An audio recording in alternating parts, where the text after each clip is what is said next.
I text my mother and I say, what did that watch look like? Just out of curiosity, you know? Just goes, if I remember correctly, it was red and blue. It's like, oh my God, we gotta find that. We gotta find that.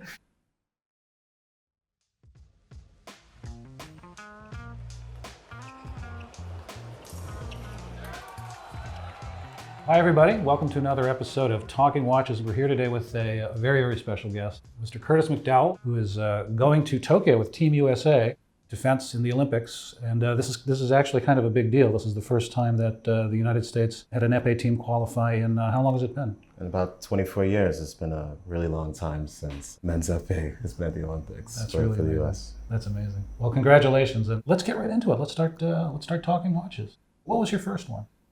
So my first watch that I purchased, at least, was this Gucci Pantheon. I bought this when I was 17 years old, and I was researching automatic and mechanical watches and just learning about what that experience would be.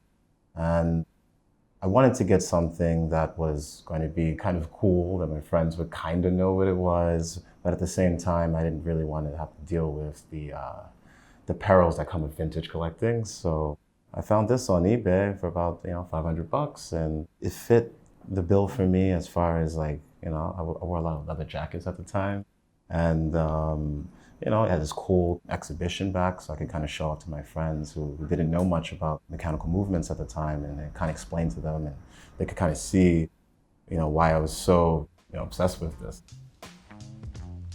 So you got bitten by the bug. Got bitten by the bug right there. Got bitten hard. Yeah. And next up was? So I think about 2 years later, so I want to say I was around 20, I really wanted a vintage watch. And I realized how difficult vintage watch collecting could be, just finding the right one with no damage, no issues, no fake parts, no replacement parts.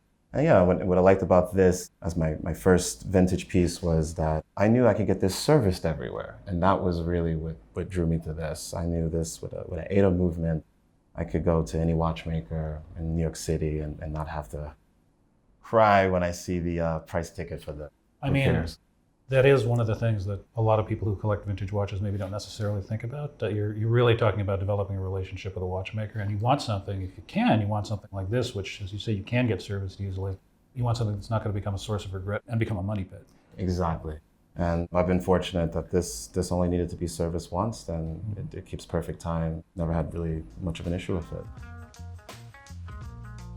You got the starter watch, still not a source of regret in terms of where you see it in the evolution of your taste. Yep.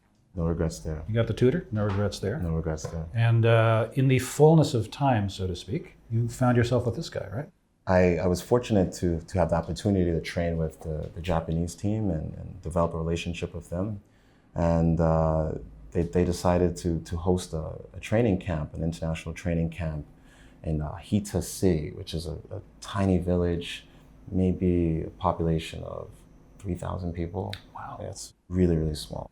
I walked around and made a few friends, actually, just going to like jewelry shops and watch stores, and people took me in, and I made friends with one watchmaker's son, and I kept coming like every day, like I want to meet your father, like what does it take like to see what he has in the back. And on about the 4th or 5th day that I came back, he finally shows me this, and I was like, wow, that's a beautiful tropical dial. It's kind of like honey color. I was like, I've never seen anything like it. What I also found interesting about this particular reference, the 45 series movement was the last, I believe, hand-built movement by King Seiko before they started using the machine process.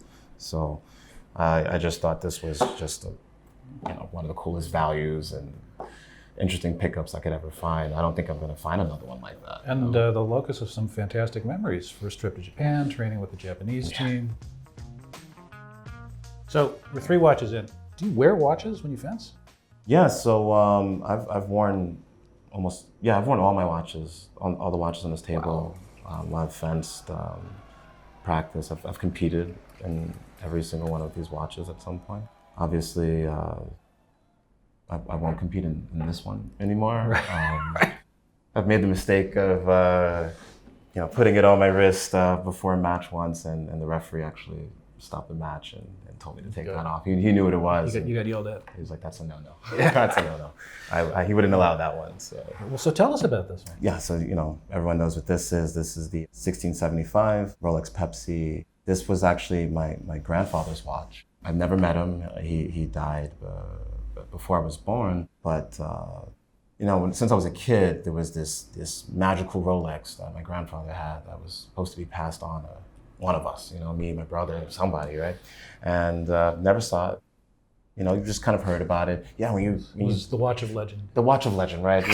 When you turn 21, you'll get that watch. When you graduate college, you'll get that watch. And it kept, the mark kept getting pushed back, and I didn't really think about it. Moving the goalposts. Yeah, When you retire, you'll get this watch. Yes, and I didn't think much of it until it was about maybe my first year out of college, and maybe I visit home for the first time in a long time, and I see my grandmother, and I realize she couldn't speak to me. She couldn't communicate anymore. And it just kind of hit me that I missed out on this opportunity to learn about my history, my grandmother's history, my grandfather's history, and just a lot of the lessons she could have taught me. And a few days later, it also hit me that I might have also lost the location of where this legendary watch might be. So right. It just dawned on me that while my grandmother could still say a few words, I probably should locate this watch. And I text my mother and I say, what did that watch look like? Just out of curiosity, Just goes, if I remember correctly, it was red and blue. I was like, oh my God, we gotta find that. We gotta find that. How many red and blue watches are there? Yeah. So the next morning, I had an idea, and I told my mother, I said, go in my grandmother's drawer where she keeps, all her intimates, right? I'm pretty sure she hides it under there, right? Right. And sure enough, here was the watch, and I think it's been there since 1990. For me particularly, I'm traveling on a plane almost every 2 weeks when I'm competing. So to receive what I would have gotten, I wouldn't have gotten a sub. I love a sub, but for my lifestyle, I would have gotten a GMT. So for all these things to kind of line up, this was my moment. That's a hell of a story. Yeah, I believe in fate. Yeah, for sure. Now we're going to take a sharp left turn into the world of G-Shock. Possibly the only one of these watches that you actually should be fencing with. Yeah. So this is the only one I'm fencing with now. And interesting, this is the only digital watch I've ever owned in my life. I've probably never had a digital watch on my wrist. And I just didn't kind of get the appeal. But, Instagram has a way of getting under your skin, getting under your conscience. And I saw these photos online, and I was like, man, that's kind of a cool G-Shock. It's thin. Yeah. It has a certain kind of charm to it. So listen, every time a serious vintage guy gets his first G-Shock, an angel gets their wings. That's cool. So let's say that your team does really well in Tokyo. I mean, you come home a medalist. The team comes home having done really, really well. Is there a sort of watch that you're thinking of in terms of just like a reward to yourself for all the hard work that got you there? Yeah, the team asked me actually themselves. So we do receive a watch from Omega, I believe. So in 2016, I think the athletes received a quartz Aquaterra from Omega. And I think this year, well, at least I'm hoping this year, I think we're going to receive the same Aquaterra, but with the upgraded coaxial movement. So if we get that, I mean, I'm very happy. That would be fantastic. Yeah, and cool. Fingers crossed for you on that one. I kind of feel like anybody who's serious about watches should own at least one coaxial movement at some point. Right. That'd be cool. That'd be so cool. But in any case, I want to still get something crazy, something special. It's probably going to be matching with the whole team. I haven't decided exactly what yet, but it's definitely going to be a sports watch. But knowing these guys, they're probably going to want a Rolex. It's just, ticks all the right boxes for them, I think. I mean, it kind of does. It does. It really does. So this, the Rolex, the GMT Master, that was your grandfather's watch, a man who you said unfortunately you never met, but what's it like to wear his watch? I mean, you must sort of feel his presence in some way when you put it on. Absolutely. Obviously, this man had a great sense of taste. I mean, and it's timeless, if you will, right? So I do feel a sense of that. I'm wearing something that he thought was cool, and I think it's super cool now.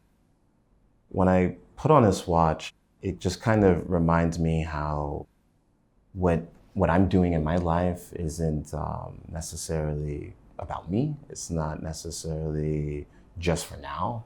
That it actually can reverberate over time, and that it could affect people decades, even after my life. My grandfather never had the opportunity to see me smile, see me laugh, give me a hug, and have those moments. But it would be amazing if he would have saw just how happy I was when I first saw this. And that's all because he decided to pick it up, he decided to hold on to it, and he decided to give it to his children. I volunteer on Saturdays to teach fencing. I'm part of a program called the Peter Westbrook Foundation. It's a program that's designed to get inner city youth and people who just otherwise wouldn't have a means to enter a sport like fencing. And that program always reminds me of, always giving back and always showing up for my community. And this is kind of a reflection of that a bit. It just reminds me again that what I'm doing when I'm there, when I'm actually teaching those kids, it has an effect so far down the line I can't even realize it. And it's such a wholesome thing to think about.